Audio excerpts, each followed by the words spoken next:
Magandang gabi, Philippine Air Force. Alamin natin ang magiging lagay at taya ng panahon ngayong gabi ng Huwebes at para sa mga susunod na mga araw.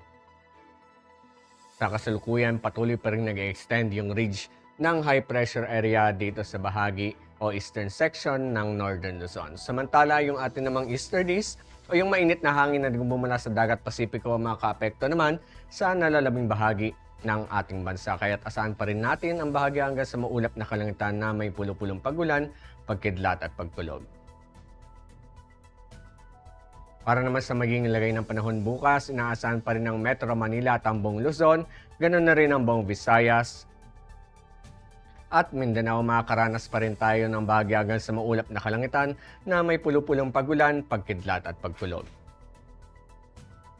Para naman sa mga susunod na araw sa mga piling lugar dito sa ating bansa dito sa Metro Manila, Cavite, Lipa, Angeles, Puerto Princesa, Kalayaan Islands, Mactan, Zamboanga, ay makakaranas tayo ng bahagya hanggang sa maulap na kalangitan na may pulo-pulong pagulan, pagkidlat at pagkulog magmula Sabado hanggang Lunes. Samantala sa Davao naman, asahan natin na sa darating na Sabado at Lunes, magkakaroon tayo ng bahagya hanggang sa maulap na kalangitan na may pulo-pulong pagulan, pagkidlat at pagkulog. Samantala sa darating naman na Linggo, inaasahan naman ng maulap na kalangitan na may kalat-kalat na pagulan, pagkidlat at pagkulog.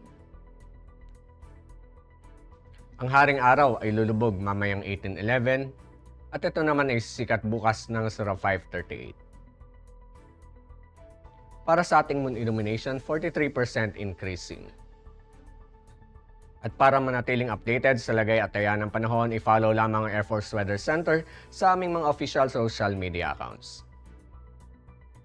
Yan lamang pong latest update mula sa ating lagay ng panahon. Sa ngalan ng aming commanding officer na si Colonel Alvin John Curador, PAF GSC, ako po si Staff Sergeant John Altisa Cipuedes, Philippine Air Force, Weather Broadcaster ng Air Force Weather Center.